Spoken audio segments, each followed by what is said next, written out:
Chapter 1. A New Beginning.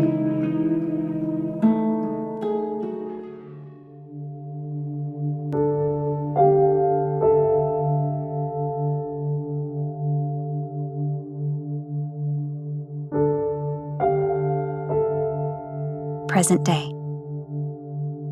It was true. She had denied it the whole trip. Even on the plane ride, she tried so hard to fall asleep, hoping she would wake up and find everything back to normal, that this was all a nightmare. But no matter how many times she tried to forget, no matter how many times she denied it, this was real life. She was still sitting in the same passenger seat of the same white Ford pickup truck for the past hour. With her head leaning against the window, she stared aimlessly toward the autumn trees that passed. It was the middle of fall, and the season's leaves had cloaked the woods in red, yellow, and orange. The clouds overhead had recently finished watering the valleys below, and were now softening to a lighter shade of gray. The air was damp and chilly, a typical fall season in the Smoky Mountains of East Tennessee. Even with the hood of her purple hoodie wrapped over her head, she could feel the chill of the glass coming through the fabric. She fogged the car window with each breath she took. After a while, she began to draw a heart shape on the glass where her breath fell.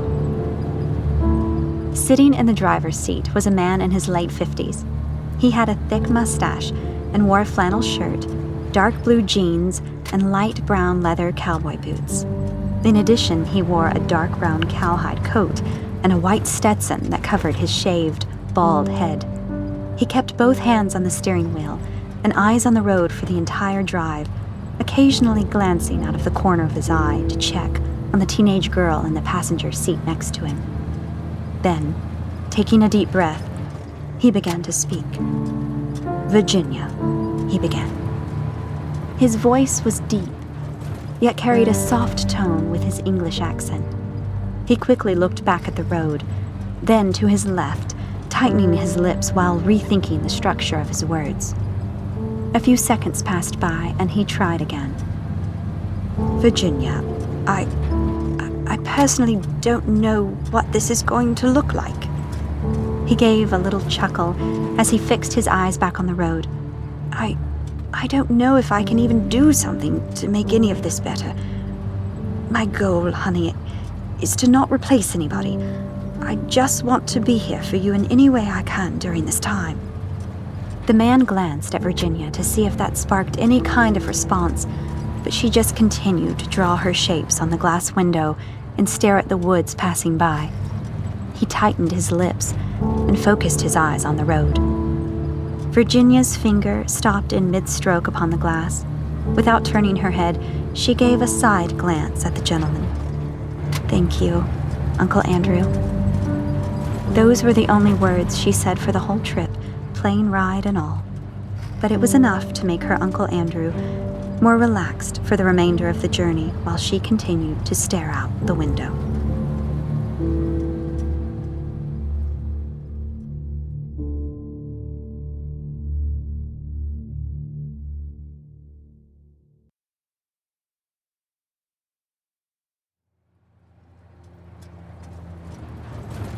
After a long drive, the truck took a right. Virginia finally found herself off the main highway and now following the winding back roads of the countryside. The mountains were beautiful, full of a mysterious fog in their valleys and mist encompassing their heads. Some were simply large hills, while others were huge mountains. The hills were large enough to be considered mountains to Virginia's eyes. Their road led deeper into the thick woods. The bog that clouded her mind made her numb to her surroundings. Deep down, she still held on to the hope that all of this was not happening, but soon, that hope began to slowly slip from her fingers as the truck came to a stop. "Well, here we are," said Andrew, as he turned off the truck. Virginia lifted her head. To her right, she saw a front lawn with a driveway that came from the main road in the distance to the front of a vast, white mansion and curved back out into a separate entrance to the same street. The truck was parked on a stretch of asphalt that branched off the main driveway to the left side of the house. Through the windshield, she saw the side of a white mansion. The house was massive. She counted 4 stories as her eyes followed a stone chimney stack that crawled up the side of the house. Andrew came around the side of the truck and opened Virginia's door for her. "If you want to walk around a bit, I would be more than willing to show you some special landmarks close to the house." Virginia did not respond, but just looked around as if suddenly awakened from a deep sleep. "Well, maybe some other time," he suggested. He extended his hand to help her out of the truck. Virginia simply slid out of her seat, landed her feet on the gravel driveway, and walked toward the truck's tailgate while Andrew pulled back his empty hand and slid it into his coat pocket. "Here," he said, passing Virginia and reaching the tailgate. "How about this? I'll take you and your stuff inside. You get settled in right quick, and then we'll just go out and get something to eat. What do you say?" Virginia slowly lifted her head and motioned her lips as if she was about to give a response, but just lowered her head again. "Well, that's okay," said Andrew, waving his hand as if to push the thought away. "We can just order something to eat." He lowered the pickup's tailgate, reached in, and pulled out a big duffel bag. He slung its strap over his shoulder and tilted his head, motioning towards the house. "If you'll follow me, I'll take you inside and, show you to your room," he said. Andrew walked past Virginia, gently closed the passenger door, and headed toward the front of the house. Virginia stood there momentarily, looking at the thick woods facing her. Slowly, she turned her head over her shoulder, watching her uncle proceed to the front of the house.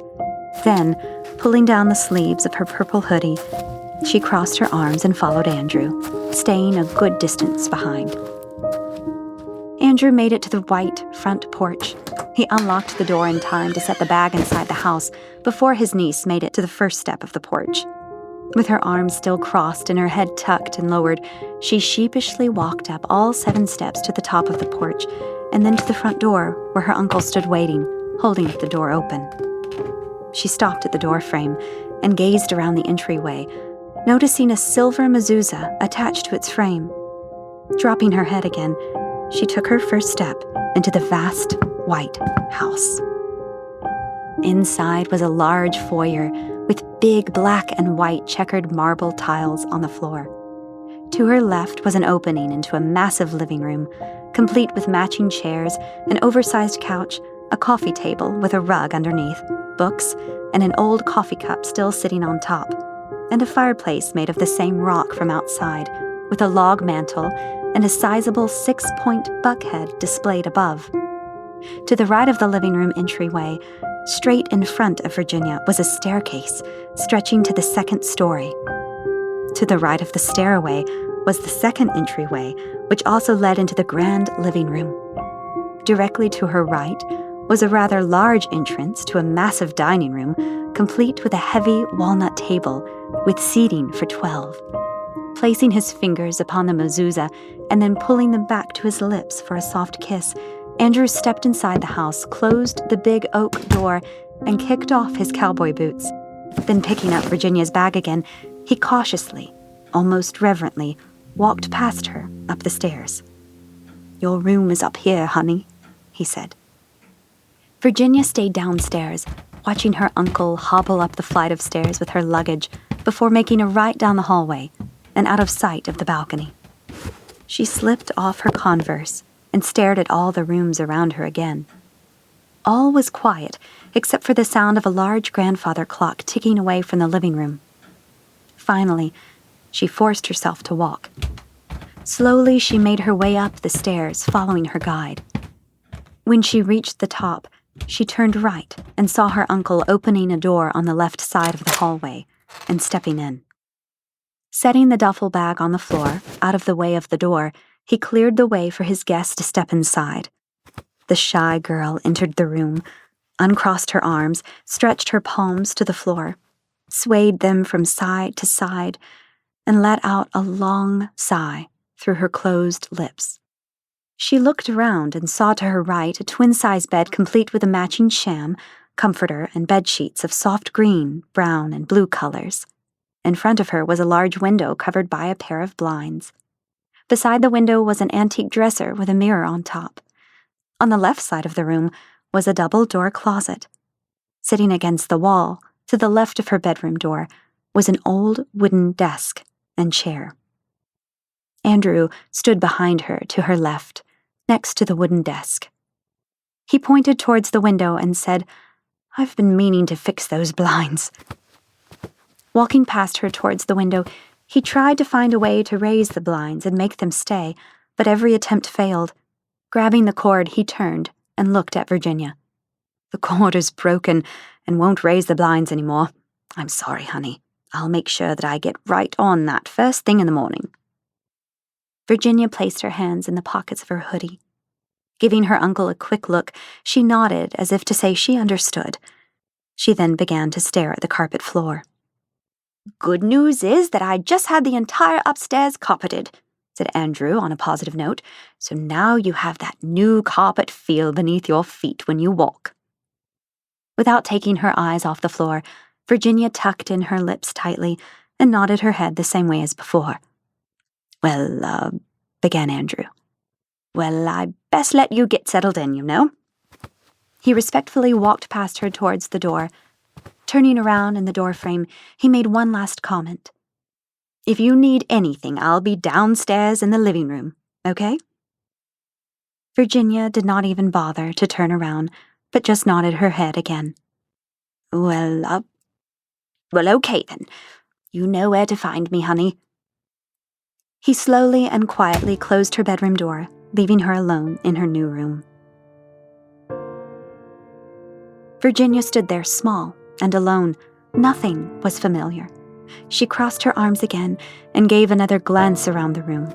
She moved towards the side of her bed. Sitting down, she gripped either side of the comforter with her hands, facing the shielded window in front of her. She grabbed the pillow off her bed and embraced it tightly with both arms. Raising her head high, she took a deep breath through her nose and breathed it out of her mouth. Again, she breathed in through her nose and out of her mouth. Once more, she breathed in through her nose and tried to breathe it out through her mouth, but could not. Her eyes began to swell. She breathed and gasped bitterly as tears began to roll down her face. All of reality hit her at once. She really was here. This really was her new home. This really was her new room. This was her new bed, and this was one of her new pillows. She was no longer at her old home, with her old bed, her old pillows, and her old family. Everything had changed. She fell sideways on her bed, her head landing on the sham. She continued to sob for what seemed to be forever. "This can't be happening. This isn't happening." Her head began to pound, and her eyes turned red. She closed her eyes and tried so hard to fall asleep, hoping that by some miracle, she would wake up and find this was all to be nothing more than a dream.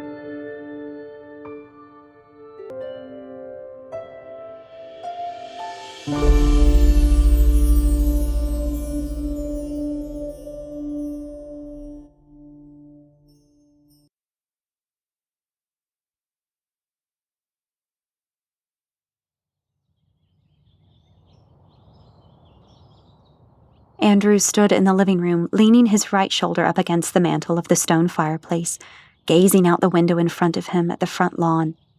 Its curved driveway with the evergreen trees planted alongside it, the long pond which the driveway wrapped around, and the woods in the distance on either side of the lawn.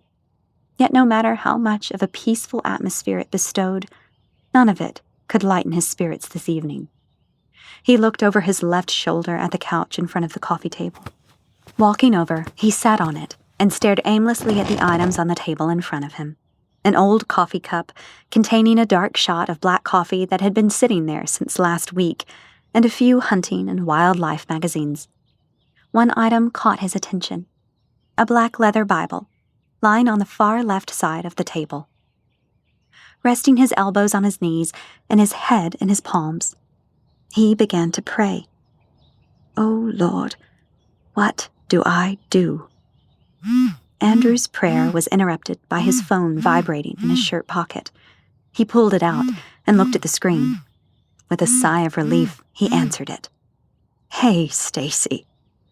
There was a long pause while Andrew listened to the voice coming from the other end. "Yes, she's here. No, you were right. She needs much more time than I thought to get used to things." "Well, I tried, but this is just too much for her at the moment. Listen, why don't you come over, and we'll talk more about it then?" No, she's upstairs in her room and hasn't come down for the past half hour. My guess is that she's sleeping off the long trip down here. Even if she was awake, I think it might be good for her to see another face besides my own. One closer to the same age as hers, too. Andrew looked down at the old coffee cup while listening to the phone. "Well, good," he replied. "I'll see you at 6 o'clock. Oh, and I'll have a fresh pot of coffee waiting." "Okay. Love you too, sweetie. Bye-bye." After hanging up the phone, he looked at the Bible again. He took a deep breath and let out a sigh of relief. "Thank you."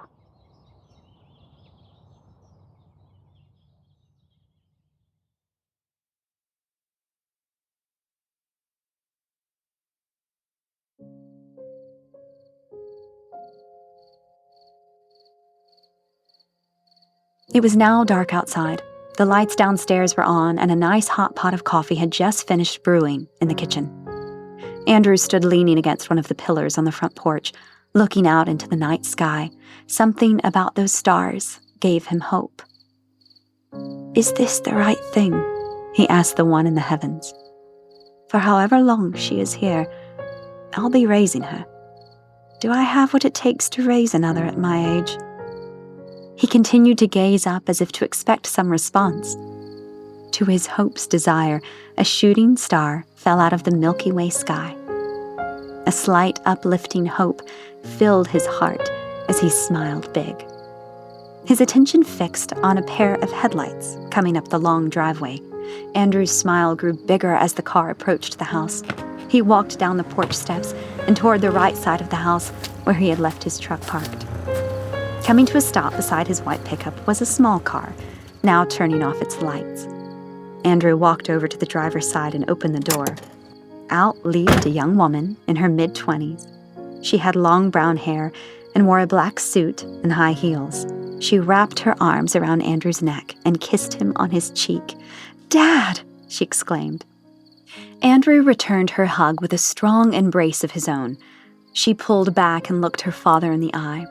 With a slightly worried expression, she slowly stroked the side of his face with her hand. "Dad, what are you doing? What is going on? Is this right for her?" Andrew pulled his daughter's hand from the side of his face and gently kissed her palm. "I honestly don't know, sweetie. I honestly wish I did know. I just know that I promised to keep her protected." "But Dad, she's young. Last week she was living her normal life in Miami, and now she's in the mountains of Tennessee. This is more than just a change of scene for her. This is an upheaval of everything she's known. I know, you're right. But this is the only way I know how I can keep her safe, Stacy. Dad, she has close friends back home, but not family. But I'm sure there's someone that can take care of her. You don't have to be in this position. You have too much on you as it is at your age." A slight sense of pride sparkled in Andrew's eyes. "I'm not too old to shelter and care for my own kin. Besides, I raised you well, and look how you turned out." A trace of pity crossed Stacy's face. "Daddy, you also had Mom back then." She stroked the gruff side of her father's face again. "I just want to make sure that you're up to this." Andrew looked up at the night sky as if to seek another answer. "At this point, sweetie, I just don't know, but for some reason I have hope that things will work out, somehow, in the end." Looking back at his daughter, he continued, "I promised her mother that if anything like this happened, I would take care of her. In their will, Maggie and David made me Virginia's legal guardian. I am now responsible for her." Dad, this should not be based upon the guilt of a promise. What if you can't keep it? It is based upon a promise I made to my sister, and you talk as if I'm about to bite the dust, young lady. That same pride rose back up into Andrew's eyes again. I'm 59 years old, I'm alive, and I'm able to keep my promises. Stacy gave a loving smile at her father's grit. Deep down, she was glad that the same strong heart that raised and protected her was still beating just as strong. Well then, she said, smiling big, could you use a woman's touch to help you out? All pride left Andrew's eyes as relief brought ease to his mood. Yes, he said gratefully. He escorted his daughter to the porch and inside the house, where coffee awaited them both.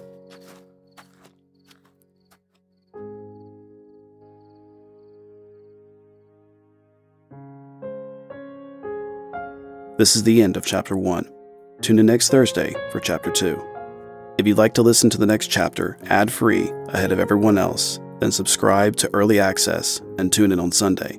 If you like what you heard, please like and subscribe and share with your friends and family. It really helps the show. We're available on Spotify, Apple Podcasts, and all major podcasting platforms. What Shines with the Dawn was written and created by C. Taylor Eason. Copyright Christian Taylor Eason, 2024.